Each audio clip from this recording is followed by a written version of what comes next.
Well, welcome back as the teams gear up for round 2 of Immortals versus Counter Logic Gaming. Oh my god, is going to be in here for game number 2, and CLG game down already. Pretty interesting to see the jungler come in off the bench. Yeah, I mean, the 3 times they have subbed him in, it has been in game 2 of a series following a win or a loss, so not too surprising that he's coming in this situation.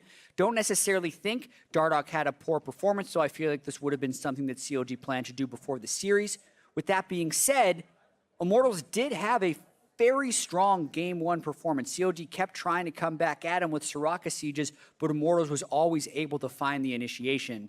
So now with a different voice in there in the jungle, CLG is going to have to switch it up a whole lot. Yeah, I'll have to see exactly what adjustments CLG do make. I do feel like maybe Cho'Gath is stepping into trap pick territory. It's hard to say because we have such little information given the games we've seen already, but I mean, it just seems so good on paper, and then you kind of see it in game, and when it's good, it looks great. When it's bad, it looks just really underwhelming. Here are my thoughts on Cho'Gath. Okay.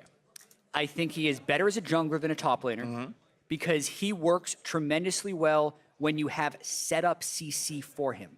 So if you pick Renekton Chop or Jarvan Top with a Cho'Gath and you line up his Rupture with the CC, it's a kill every time.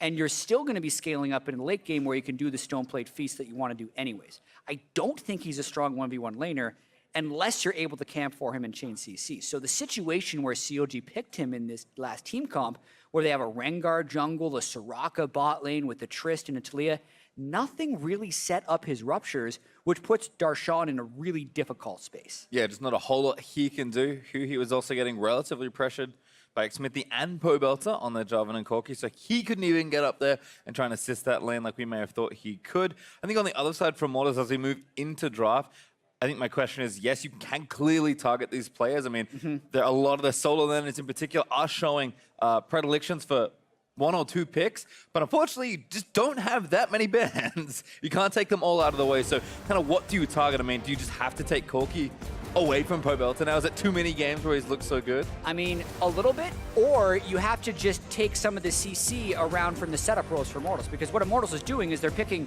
setup in 4 positions and then letting Pobelter do all the damage on Corki. So one of the 2 has to be taken away, or you just have to be able to shut down the Corki. Well, we'll see what happens here. Aurelion soul banned for IMT. Cho'Gath going to join the list on the blue side. And there's Caitlyn banned on the CLG side along with Zach. We'll see where Maokai falls into the order of things. Certainly not on Immortals to take it away. Yeah. Imagine CLG will ban it on red side, but we will have to see. They could dare them to go for it. I mean, I've seen Immortals ban Cho'Gath and Maokai on blue side. They did it yesterday in their series just because they're not theoretically used to playing it, but it hasn't cost them yet, hasn't cost them any matches because they're comfortable saying what they are and aren't comfortable with and playing around that. There's Elise, banned, though. And there is a Maokai for CLG, so Immortals kind of picking up a ban there in some senses. As first pick Thresh over to Ole. This is the champion that it's hard to say exactly where it fits into the priority list. Still a very good support, arguably still the best support. Yeah, but I mean, it's also a champion Ole took to a 70% win rate to rank 1 on the solo queue ladder. It's his bread and butter. Well, there's Kalista ban, picked up, sorry, for CLG, and oh my god, it's going to get Gragas most likely taken as a flex, of course, but I think more often seen in the jungle. Yeah, I think so. Oh my god, could very well play that Gragas, but Immortals are going to be getting very similar things to what they had last game. They could easily pick the Jarvan here if they want to. They could also pick the Corki here if they want to and maintain a lot of that flexibility and similar style team compositions that have been working for them. Yeah, but it feels like they kind of got it all already. Jarvan pretty safe, either into the Gragas or as a blind pick, which is kind of what I expected to be here. I think big question for Immortals is, do they want to pick mid lane now and potentially run Pobelter into some counter matchups? Or do they want to flash Ivern randomly? Or take Jhin, which I think is what they're going to do. Yeah, the Ivern flash. And there's a Blitzcrank. Woo, instant blitz. So that's the thing you want to combo with the Kalista. If it's not Thresh, it's the Blitzcrank. So CLG trying to go in with that bottom lane, but they're up against a formidable duo in the Thresh and the Jhin. Technically, both teams have solo lanes to show. If we are to think that Xmithy will go jungle Jarvan, he still can. If they don't throw jungle bans at him, though, he can still go any of the other junglers he's been fairly used to. Yeah, I do keep forgetting that Xmithy is actually one of the players, apart from Moon, that's willing to play in the jungle. Of course, did it last game, so my brain, thank you for helping me out there. But there's LeBlanc ban from Immortals. Cassidy already taken away. Kind of an interesting target ban there from CLG, but looks like mid lane's currently being targeted by both sides. Yeah, you can see the LeBlanc ban. I think that's in part response to the Cassidy ban. Cassidy ban also could be something to ban against Corki, because Cassidy's very good in the Corki. They're just going to do both of them. I thought maybe who he would try and control it, but when they're throwing this many bans at the mid lane, maybe who he's got that pocket pick Vel'Koz or something a little bit different. I do like the fact that they banned Corki. I like it as well. I think, again, forced by Belter to play something else. They already have so much good setup that they showed from game one, and there's a Gnar ban by Immortals. Talia's still up, so I think that's the pick here for either mid laner. If you are CLG, you lock it in now and then wait until you know what your counter pick for the top lane would be. I think Syndra's also available, so when you see this many mid lane bans, you very rarely see Syndra still up. There is Talia though, so we'll see if Immortals have a pick ready for it, or if Pabelta wants to maybe play it more of a farm lane. Still plenty of picks you can kind of take here. Not too many champions really punish Talia that hard. Syndra would be one of them if Pabelta wanted to take it here. I think Lucian's the other one that springs to mind. Otherwise, you mostly just kind of relegated to farming, although of course Talia's big issue is that she has so much priority, and Renekton picked to Flame, and there's Galio back for Pabelta. Wow, so I thought maybe they'd go Renekton Syndra and just put CC in every position and try and burst out whoever's in the front line. But now, I mean, they're at risk of having extremely low damage. You got Renekton, Galio, Soul Lanes, and then the Lethality Jhin. But they're going to really rely heavily on their setup, and that's why we're seeing a Fiora here. How would they flex these around? We have seen... So if Talia wasn't such a mid lane champion, we have seen who he's... Fiora in the mid lane. They have, and they're going to at least, you know... They're going to at least tease it. Yep. Right here, because we know the Fiora is good against the Galio. It's just, can you Talia against a Renekton? Probably not. And Fiora into Renekton is actually a really hard matchup for Darshan. They just want it for late game team fights since they're up against a wall of tanks. Yep, makes sense there, but could be tough to get Darshan to that spot. Of course, once Fiora scales up, pretty unstoppable in 1v1s, but of course can help her in the team fights as well. I think IMT putting a lot of focus on really just doubling down on all the CC and picks they got in game number one. I think their team fight was a bit more robust, with Pabelta having so much damage coming out of the Corki. This time, it'll be much more about roaming and CC pressure, but if Immortals can snowball, this game will get rapidly out of control. Yeah, that's the thing when you're picking these super tank or super tanky team compositions. It's actually more like 3 bruisers that Immortals has. The Jarvan Galio synergy means when you're ahead, you can just dive to however you want because they're trapped in the Cataclysm for the heroic entrance. I do like that. Flame, of course, is back on Renekton, but they've got Renekton and Jarvan, 2 of Flame bigger picks there. Both on the top side, just in case they need to flex them around.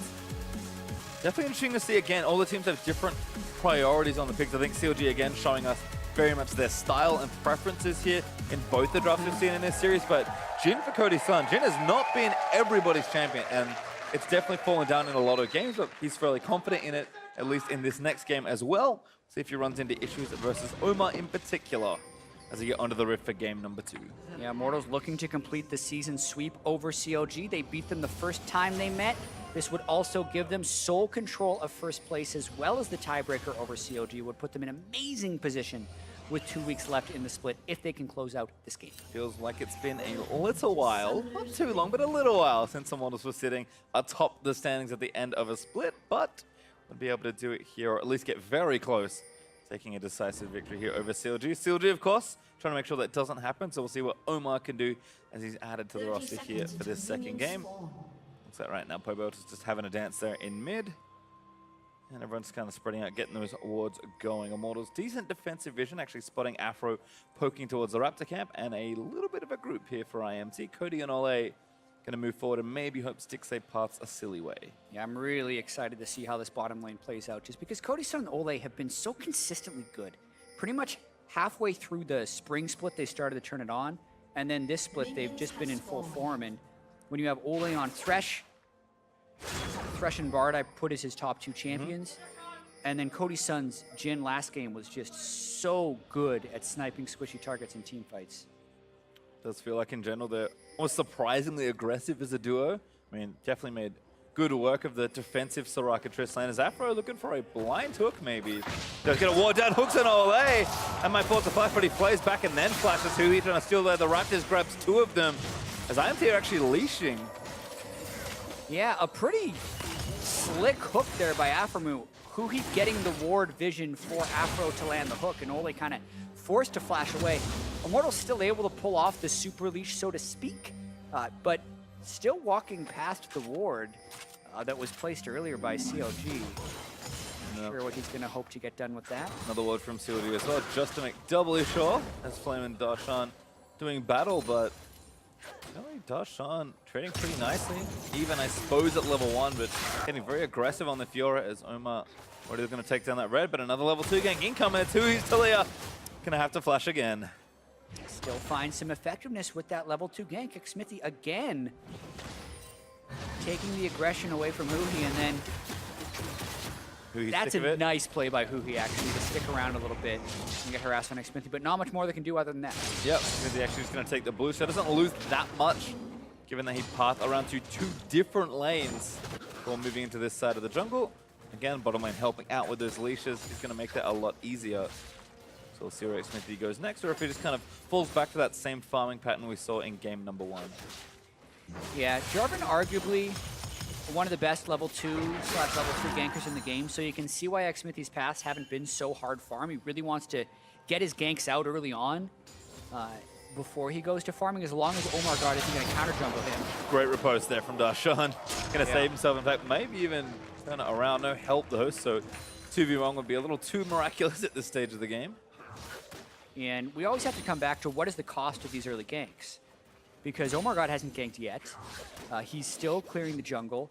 And if Xmithie is able to go and still get his full clear without Omar getting any ganks off, then sure, the ganks didn't work, but there's still good ganks in that situation because there's not much CLG did to counter it. He didn't need to commit too much either, as Omar will take his blue and maybe bop down here to the bottom lane.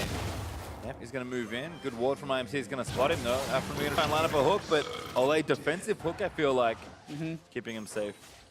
Yeah, so it's kind of the first gank attempt from Omar God. Not much he can do. He'll just continue closing out. Also pointing out the Doran's ring on Jhin once again. Definitely feels standard at this point. Jhin has an AP ratio on his dancing grenades. Also helps him spam spells in lane to get the wave shoving. Plus, I feel like Jhin is very much a caster type of AD carry. That's why you can go Avarice Blade on him early and get away with it. Also why I think Doran's ring can be a very good idea. And we're actually going to get some counter jungling done here. Xmithie does reach back into this mid lane. Huhi already out though. Omar in danger of getting chased away, but they cannot see him right now. He's going to take the blast gun out to safety. And by safety, that's bottom lane. Maybe a dive being set up here, although he's going to hit the recall button right now. Yeah, looking at the goal between the junglers, as we mentioned, Xmithie went for many more ganks. Only 100 up on Omar God. So both these guys will be able to go back to base and buy a Bomby Cinder if they so choose. Roberts are actually roaming right now. Cinder was the pick for Omar, but holding that thought as Darshan could be in a spot of bother. Flame going to stun him already. Now I think Darshan knows too late. Pobelta here can riposte, but the taunt's going to be their first blood. On the rush, no! Oh. Darshan able to take down Flame for first blood. That's the type of outplay you want to see on the Fiora. Riposting gives him just enough damage soak to get this done. Let's watch it. Flame goes for the stun early before the riposte, but that immediately takes turret aggro. And now Pobelta is trying to walk over, get the taunt into the auto. The vital proc was also pretty critical there, but he gets the slow onto him right there. The turret finishes off. Then he still is able to flash away before Pobelta can chain with the Q. Pobelta wanted his Justice Punch to hit first. I think he could have queued during the taunt to get the kill, but Darshan able to flash away. Yeah, it might have just been a little too early, but regardless of Immortals messing up or not, Darshan with a bit of an outplay, able to grab first blood for himself in a very tricky situation. Does TP back to lane. Flame will actually walk back, so a little bit of a win there, but Darshan going to play catch up on CS, and that extra gold helps so much in a matchup where he's getting pressured. Yeah, the Fiora-Renekton matchup, while we usually see it go to Renekton, is a very swingy one because they're kind of stat checking each other at a certain point. Talking about that TP advantage though. Great grab from Afro. Cody actually already getting the spears built in. Oh, they're going to try and hook him around, but Omar's here to turn this around. 3v2 does feel very unfair. Ole is going to get knocked up there. The root's not enough. It actually hits Omar. Ole still running out of the way, but the Ren there from Six, they able to grab the kill. Cody trying to turn something around here in a 1v3. What? Flashes in, gets body slammed, and dies instantly. Cody, son, what are you doing at the end of that one? Stixay still had heal. For the final play, Cody gives over the second part of the double kill as a lot went wrong there for Immortals. Pobelter canceled his teleport before the gank had completely been turned around. I'll have to double check he canceled under his own volition rather than Huhi interrupting it. Yeah, so here we go. Hook starts, teleport comes in to save. Pobelter does cancel as he walks away while Ole's still caught. Then he flashes while he's slowed so Stixay can follow through. He gets a little bit low as the bouncing grenade falls to him, and Cody's son, bro, he's got heal. Easily picking up the double kill for Stixay. Uncharacteristic mistake there. And Pobelter didn't cancel it. It was the Huhi ultimate that picked it off. Yep. That's what made it look like he stepped back. Nice play there by Huhi and the whole CLG team. Slick move there. Let's see if he's able to cancel that out. And yeah, bit of a head scratcher there for Cody's son. Didn't even have, like, it was reloaded. It was like, oh, maybe he's got a 4th shot. I'm like, nope, just reloading. Ready with shot number 1. He already hit him with the 4th shot. All right. Well, 2 kills for Stixay in the bottom side. It's going to feel great. This is how I already built up. Rico was added in, and Flame going to try and get aggressive at Darshan, just able to back off, and barely 10 CS between them at this stage. Again, Darshan going to feel comfortable in the only real matchup where I think CLG were feeling a ton of pressure, because bot lane's now firmly in their favor again, despite a small CS deficit in favor of Cody. And Smithy's going to have another miracle dive as Pobelter roaming up for Darshan. Taunts him up, Justice Punch is good. Proposes there to block some of that early damage, but pops the ulti. Now can't get out of the cataclysm. He already burnt the lunge. Flame able to take the kill. Yeah, and even Cody's son tried to get in there with a deadly flourish down the stretch. They've actually abandoned that lane with the roam mid, but the Darshan kill presented itself while Xfinity was still in the loop. Little greedy there by Darshan trying to get a ward so he could play more aggressive in lane. Ends up dying before he even gets there. Slick smite from Xmithy also, taking that big raptor away from Omar. Omar didn't have his smite, so tough to contest. CLG, I think, up 1,000 gold or so. Will be happy with kind of the kills that have been gifted over, I'd say. Omar with a nice play in bot lane to get the first one, and I think Cody may have been dead still in that situation, but probably means you shouldn't lose your flash if you think you're going to die. Definitely not. I think you could have backed away. But I want to point out the Ninja Tabi by Stixay. I think this is the right buy. If you remember, the last time lethality builds were in, Ninja Tabi became a massive buy because they actually reduce the damage from a lethality user by 20 to 30%. And even if the auto attack damage passive went from 12% to 10%, you still get the same armor. Lethality is all about taking you as close to 0 as possible, and Ninja Tabi prevent that from happening. Really like it against Jhin, and I'm surprised more people haven't switched back to it since it was so recently that we had the last lethality. Yep, you can see 16 Afro just feeling so much comfort now. Ninja Tabi certainly helping out there. Looks like that Drake will be a mountain, but teams aren't looking at it just yet. And still pretty even. CLG gold lead has kind of shrunk a little bit. Not quite the 1,000 that it was before, but they've got pressure in their lanes. Darshan losing pretty heavily in CS is maybe bad news there, but he knows he'll catch up eventually. See if CLG want to try and pressure the spots so that they're winning, or try and salvage some of Darshan's early lane. They are going to start the Drake briefly, but back up as Immortals, kind of showing they already have vision. Yeah, and Flame really starting to take control of that top lane, just standing in front of the wave and maybe looking to do something here. That's why Huhi's trying to relieve the pressure in that top lane by cheating towards it as Talia.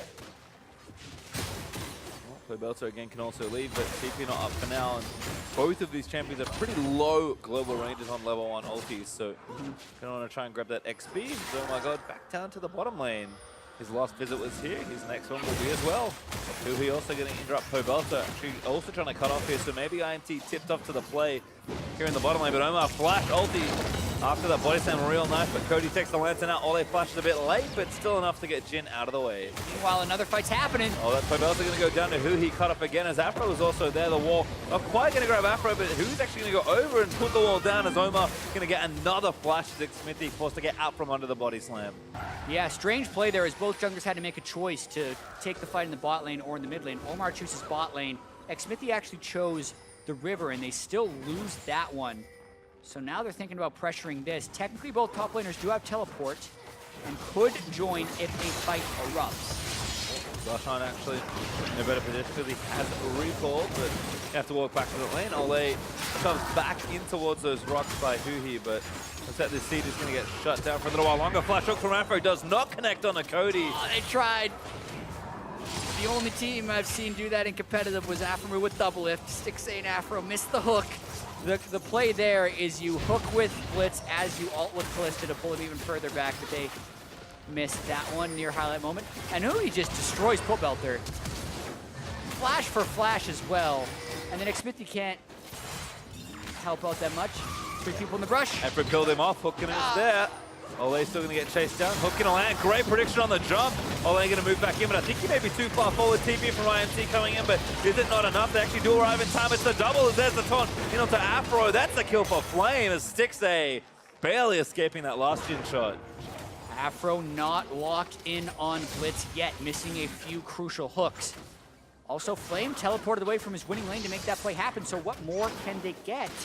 Because Darshan kind of gets back in the laning phase for that one. Gonna need something here, looking for bot tower right now. Flame stays actually also, so probably gonna just be a trade here as Darshan continues to work that top lane. But Darshan actually kind of far ahead in the race. Yeah. They looked at 3 people, it's a little bit better than 1. Absolutely, I think this means first turret for Immortals, as long as they stick to it. See if it's close. Minion's still there, yeah, Darshan has to wait for his wave. Darshan's not even gonna get it. Because Ole did the early recall to get back up here. Heads up play there from Ole. Probably not in danger of getting drove. Huhi being here maybe changes that equation. Bot side though, Afro lining up another hook. Xmithie getting out of the way. Cody with a nice juke to the right. Moves Blitz, not quite calibrated just yet. Everyone sticks around. Ole has no flash.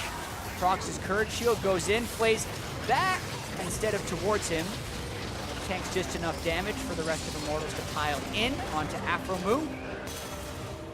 And Ole gets back in time to stop Darshan from killing the top turret. And looks like Flame is back to this turret as well, so he's going to continue that 1v1 where he still has so much pressure. Got a couple kills recently after keeping the bottom side, so Black Cleave is actually done for him, kind of accelerating his position in the matchup. Also, a Dust Blade done for Cody, so this is kind of the dangerous time for CLG, it feels like. It is. No Blade of the Ruin King on Stixxay. At danger of losing multiple turrets. Still trying to make plays. Gotta land those hooks. All right, that hook lands, but the lantern is there. Afro's trying to step on it, but Pobelter's like, oh, can't actually click it. That feels bad. Pobelter not able to get out of that one. Huhi grabbing the kill. Heads up play from CLG. Just trying to make as much stuff that he can click on. Bunch of wars, bunch of champions. You're not getting that lantern, man. Pobelter gets denied. Well, is there like some sort of trick there? Probably not. It's like auto attack ally or something. Yeah, sometimes you can zoom in if you want to click it because you That's can't. new tech. You can't actually put something on the exact same spot the lantern is. That's something you used to be able to do, but no longer. So if you try and ward the lantern, the ward will actually get bumped. But champions still have collision radiuses, so if you put your champions in the right spot, you can prevent him and block him from making it through. Well, let's see what you're going to get the Drake after that pick. So nice little roam. Merits a couple of objectives and some additional gold off that kill. Ole cancels Stixxay's back, but not for too much longer. And I imagine Blade of the Ruin King will now be finished. This Flame still working this top lane here versus Darshan, but Darshan's getting there. Oh, Flame's, he's grumpy. Thinking about a tower dive, but Wave not there. Flame was born in this lane. It's his territory. Trying to push Darshan back. CS lead not traditional here for Flame, but still looking good. Approaching 30 is Xmithie going to roam up as well. Well, dual lane is here for CLG though. In fact, they're going to make a full-on swap with Darshan moving to that bottom side. Hoping that Immortals can swap back up in time to save the turret, knowing that that turret is pretty low. But they still got to worry a little bit about just having control of the map. Darshan is clearing a wave way back in CLG territory, which does lower CLG's map pressure and buys some tempo for Immortals in which they're going to take the Rift Arrow. I think I love this play in general from Immortals, knowing how long these lanes are going to take. Flame sticks around for a little while longer. It does get his recall cancelled by Stixxay. He threw a spear into it, but tried the Rift Arrow there. Should be able to get it nice and comfortably, and Cody and Ole were already mid lane getting some pressure down there, kind of knowing they were already looking to transition off of that bottom lane. So Flame should make it down the bot relatively soon, and might even be a setup here in the top lane. Yeah, notice Flame's Bramble Vest as well. This is an item that I specifically like into Fiora. And I like the fact they didn't rush it, because he's going to be able to bully Fiora with the Black Cleaver. And when Fiora is going to be coming back, it will be potentially from healing from the Vitals. The grievous wounds that are applied from the Bramble Vest cut Darshan's vital healing in half if Flame wants to duel him. Got to be careful about Talia, though. That's why he doesn't want to immediately fight Darshan there. Ooh, fight on the top side, though. Ole actually a little too far forward, perhaps, as Galliotti's going to try and save him. Flash them. Oh my god, grabs a knock-up of Pobelta. That's going to knock up on the other end. Still gets hooked back in. 3-man top lined up is there as Cody. Still trying to dish out the damage. Needs to reload, though, as Smithy up far too late for this one. CLG is still looking. Another hook maybe for Afro as Hui's roamed up here. Pobelta going to get trapped as the Justice Sponge is blocked by Omar. Does fall down, but the jump from Xfinity to try and get a counter kill. Do manage to grab it on the other end, but now Darshan's going to move into the scene. And Flame, he's going down. Cody not going to get that last little snipe.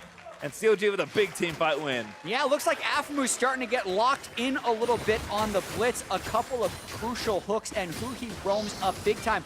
Immortals overcommit at the end of that fight to secure the kill onto Stixay, and kind of just like that, Immortals was in control of the game, but now CLG up 9 kills to 4 with the turret advantage. Ooh, Darshan, little too far forward, played back, riposte is good, stuns up on Ole.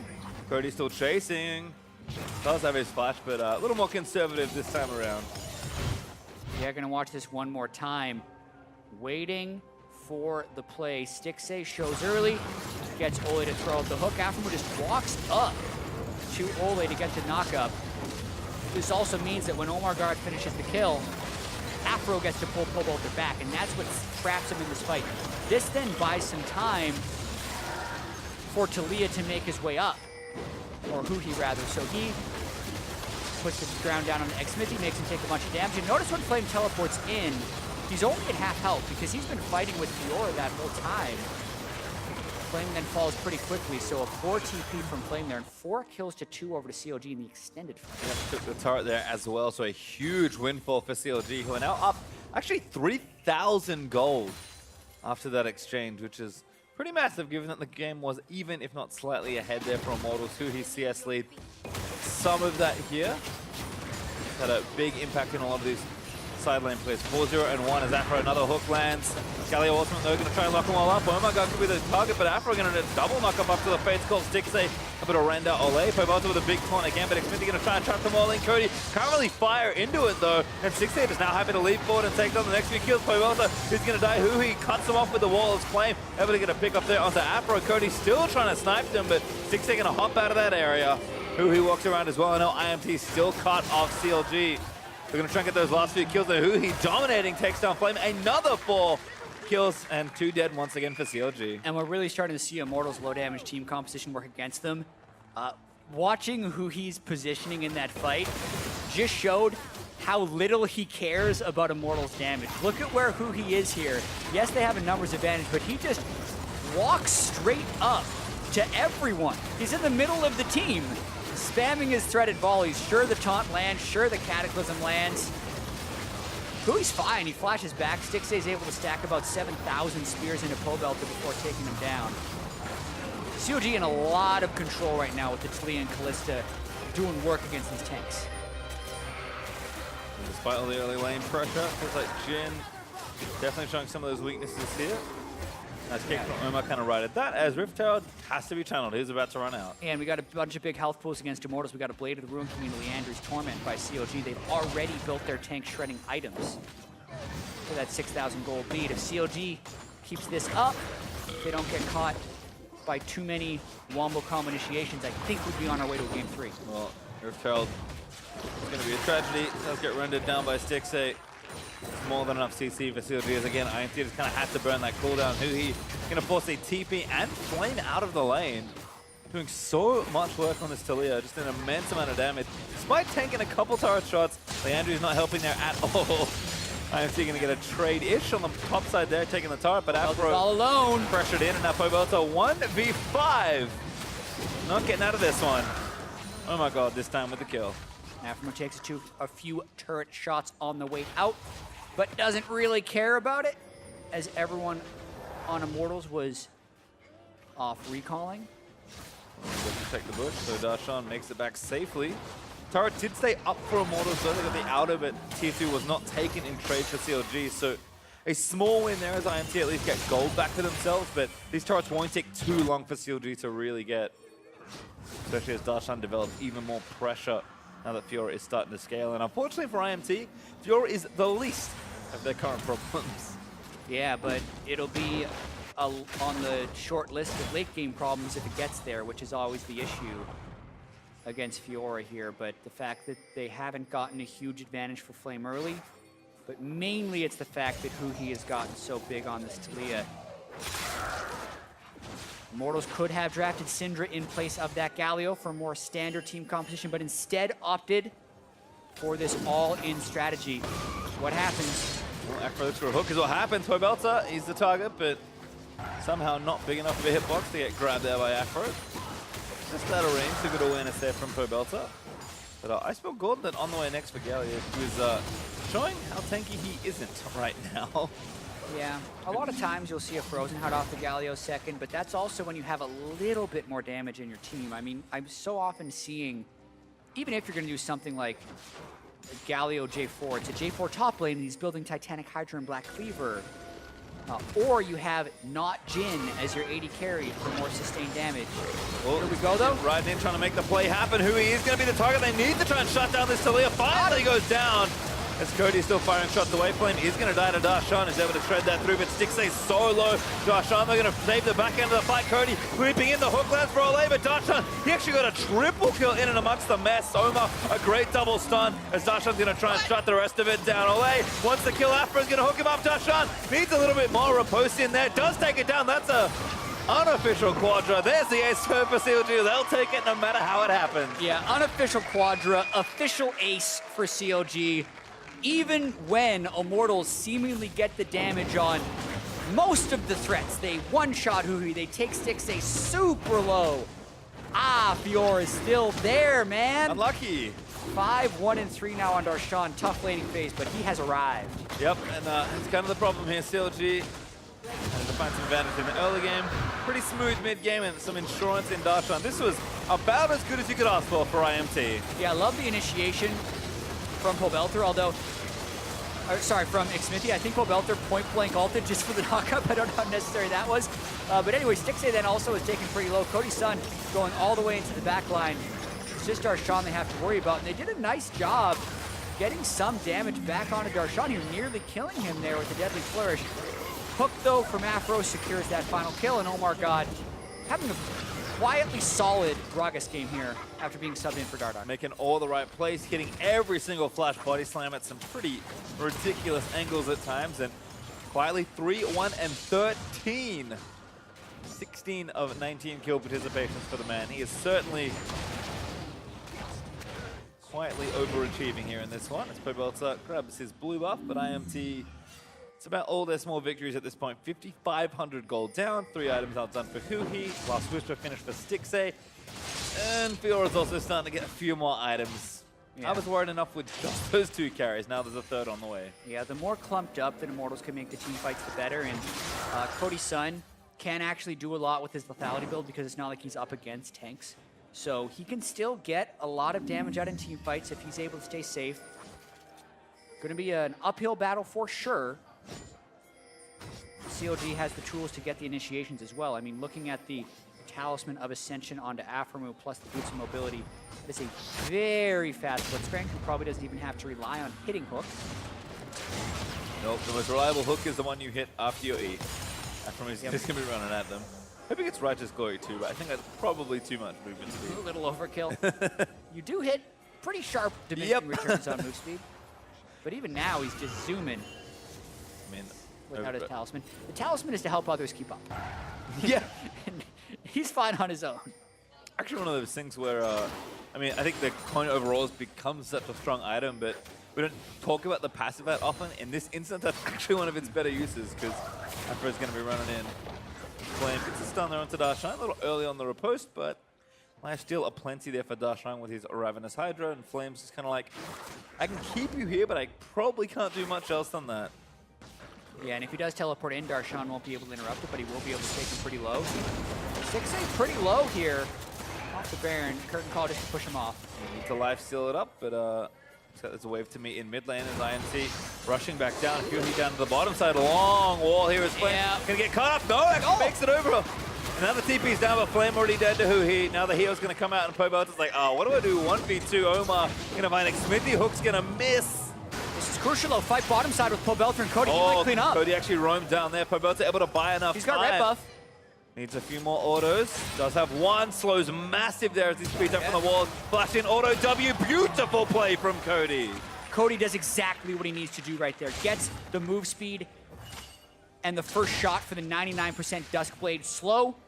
Then also knows to flash forward so Darshan can't make it to the blast cone. Turning around COD's bottom lane play. And then also the rest of the team avoiding the initiation. Another little bit of avoidance. Now they go on to Omar. Hook in the root, double plays, gonna Galio can ult in. Afro. Gotta go fast. Ole needs to flash out of the way. There's the ultimate from Galio. Traps him with the Galio, goes with the double knocker, but Ole falling down to Afro. Taunt lands in. They need to kill Sticks here, but they don't quite have enough. So much they see, but Cody avoids the next few knock but then gets that kill. Roots it onto Afro. Cody again. It's gonna save the back end of the fight. Jin grabbing the double. Smithy barely living in the Baron pit. Sticks they escapes, but just barely. Cody's son and a bunch of setup is what Immortals team composition has come down to here.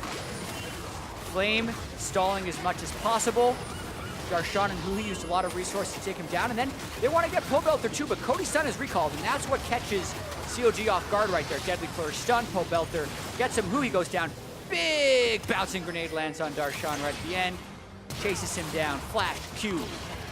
Deadly Flourish for the kill, and then they continue the play, which is the impressive part. Ole baits around Baron, and Cody runs all the way back up to then use the Galio ult that they were unable to use before.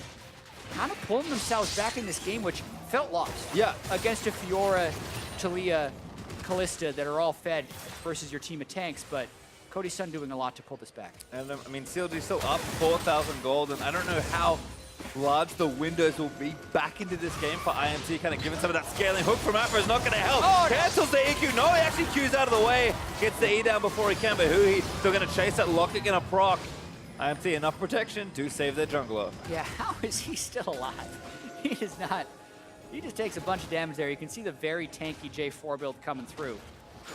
Getting a bunch of shield from his W, since it does scale with max health right now, but another Baron setup play by CLG. Smithy lances up, actually knock him onto Omar as the TP in from Flame. Knock back there, Huhi on the side, but he needs to avoid some of the CC. Sticks in, Afro are too low, so he can't actually join this fight. Omar smites to try and buy some time, but the hook from Ole is gonna seal up. Flame able to take that kill. And now you wonder if Immortals wants to force this fight. They know Sticks and Afro are low. Darshan has TP.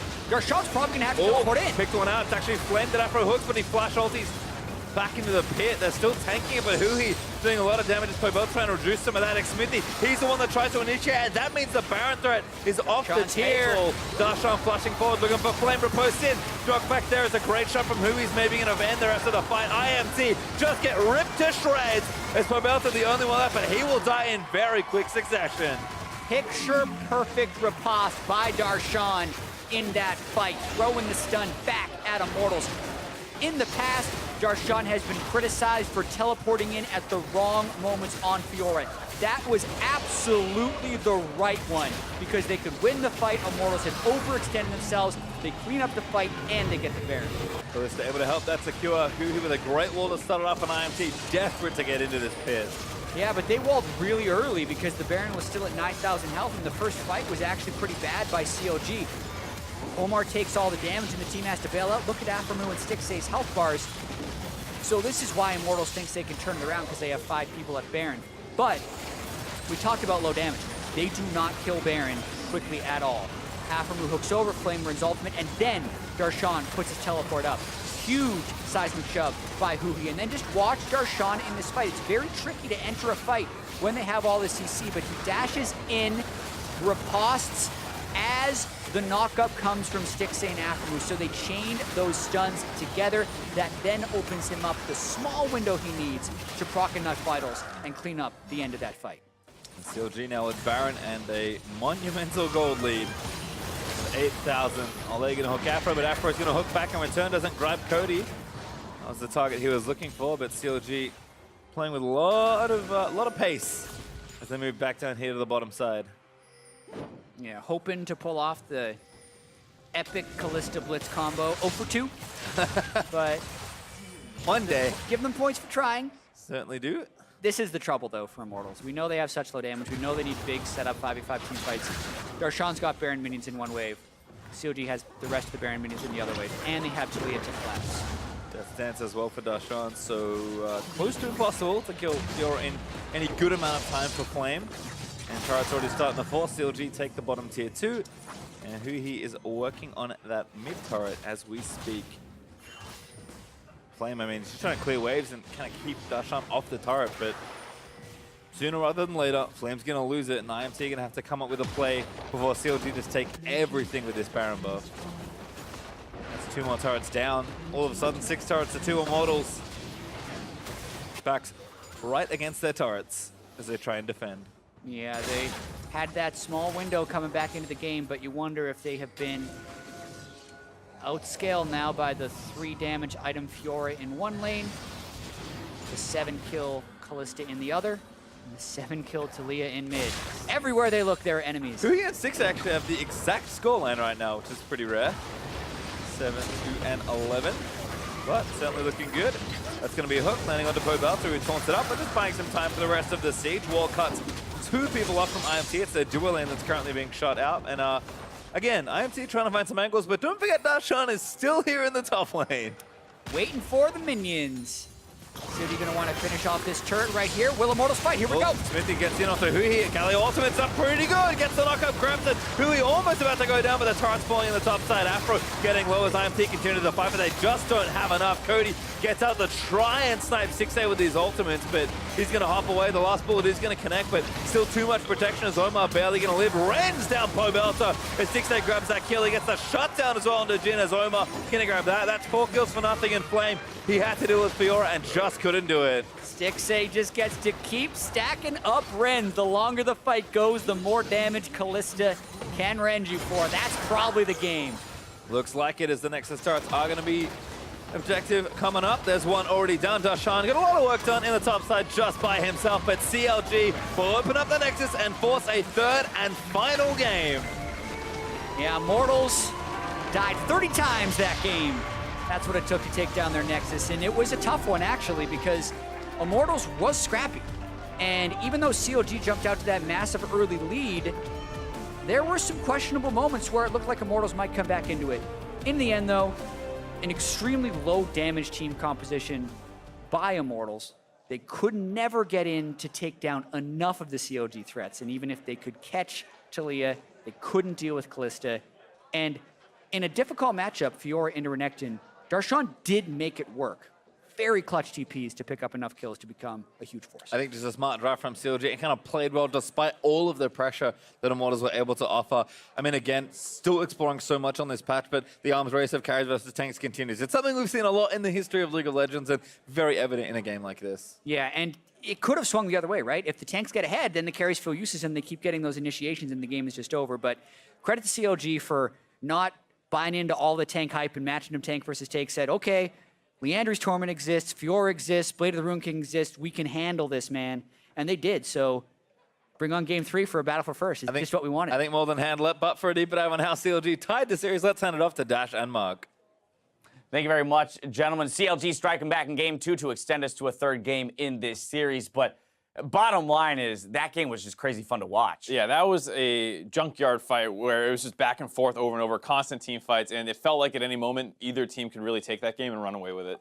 As well, I really love champion select on both sides of the coin here. I thought it was really fun to watch the, heavy tank comp here on the side of Immortals, but then I thought CLG made some really intelligent adjustments here coming into game 2 in order to come away with the victory. Right, I really like what I saw overall. First, CLG, after Afro got forced onto Soraka last game through a lot of support bans, this time around he grabs the Blitzcrank early. Immortals kind of reacts and takes a very, very tanky team comp. You basically have one person in this entire comp that you want to hook in, and he's usually out of range. So overall, really smart out of them. And then, like Jat was saying, I like the idea to say, well, we don't need to match you tank for tank, even though they do already have a good front line in the Blitzcrank and the Gragas. Instead, Instead, they take the Fiora to give themselves a couple other win conditions, because if the Fiora goes off, you can split push. Right. And even in team fights, if they all in your backline and they're able to kite out, enough to kill 1 or 2 people as they go down, well, then Fiora can play cleanup duty. Right, it's funny. We talked throughout the entire day about the power of tank comps, right? Triple tanks, and then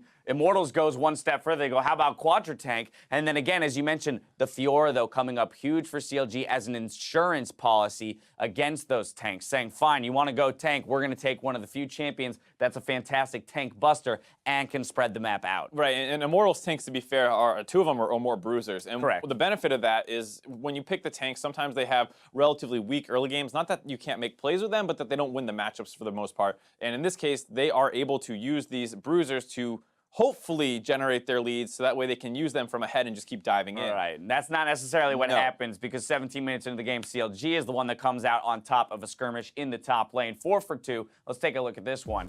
This is off the back of the fact that Immortals had already kind of lost the early game. Fiora got going off a failed dive, as well as Cody Sun kind of lost his mind and flashed in one time. And then here's a top lane fight where they try and get something going, but they react very well on the side of CLG. That said, Immortals does land a nice taunt. They're trying to kite this one out, but people are coming in a little bit too slow, because when you have this monster tank comp, you kind of want everyone to fly in at once and blow a target up. Here, Smithy shows up late, the teleport's coming in late, and even though they try and turn this back, CLG is, for the most part, able to kite this out, and they end up getting a 4 for 2 at the end of all of this. Yeah, uncharacteristically poor game for Cody Sun, as you mentioned. The early, kind of blunder in the bot lane to hand over some advantages. Then even in some late game fights, maybe overreaching in places where he didn't need to. Looking for the hero play, probably could have played it more reserved in some cases. Who's to say? Exactly. I want to push us ahead to another team fight, 23 minutes into the game. This one around the Dragon. CLG picking up another ace. Yep, and once again, this is a situation where it almost worked out really well for Immortals. You see, this is the time that they managed to get the jump on everyone. A huge mistake out of Flame there. Accidentally channeled his teleport in the middle, kind of fat-fingered his teleport when he went for the flash, and there just happened to be a ward right there that ends up getting channeled onto. He goes down, doesn't really get as much out as he wants, but they do finish off the Talia.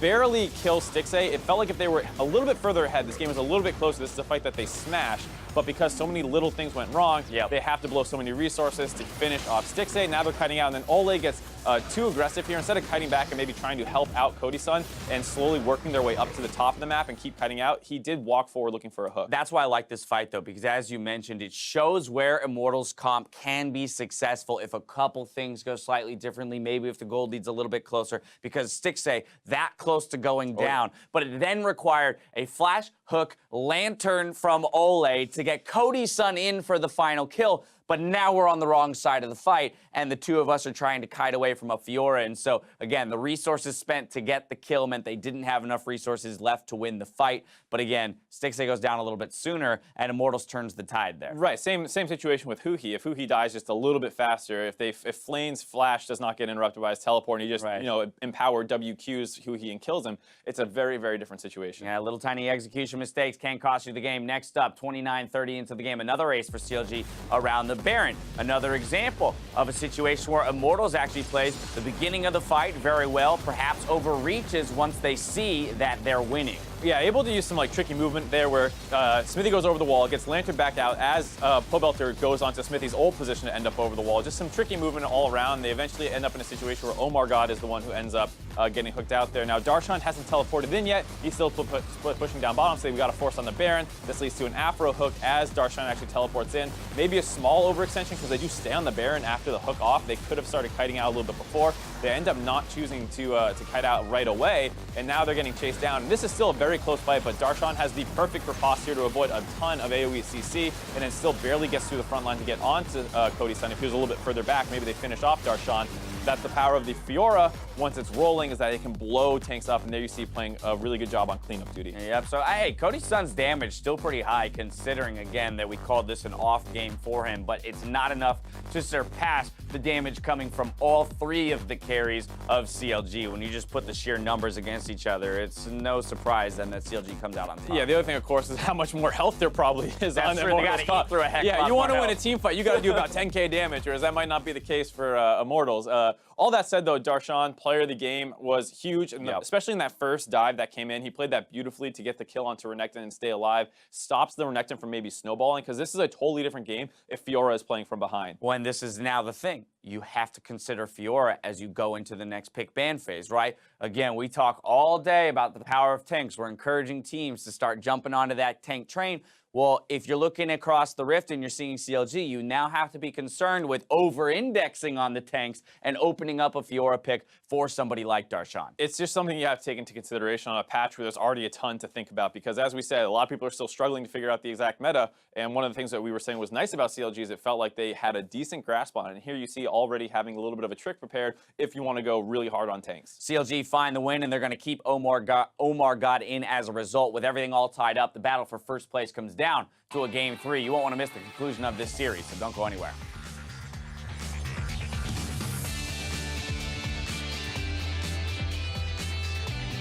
Already, now I think Darshan knows too late. Pobelta here can repost, but the taunt's going to be their first blood on the rise. No! Darshan able to take down Flame for first blood. Does fall down for the jump from his position to try and get a counter kill. Do manage to grab it on the other end, but now Darshan's going to move into the scene. And Flame, he's going down. Dixie so low. Darshan, they're going to save the back end of the fight. Cody creeping in the hook lands for Olay, but Darshan, he actually got a triple kill in and amongst the mess. Take it slow, just kill that guy. Look at Go. One second. I'm looking at Renekton. I'm going on these guys. Yeah, I'm looking. Oh, close up. Nice! Yeah, we got it. Get to the band. Too much protection as Omar barely going to live. Rends down Pobelta as Dixie grabs that kill. He gets the shutdown as well onto Jin as Omar going to grab that.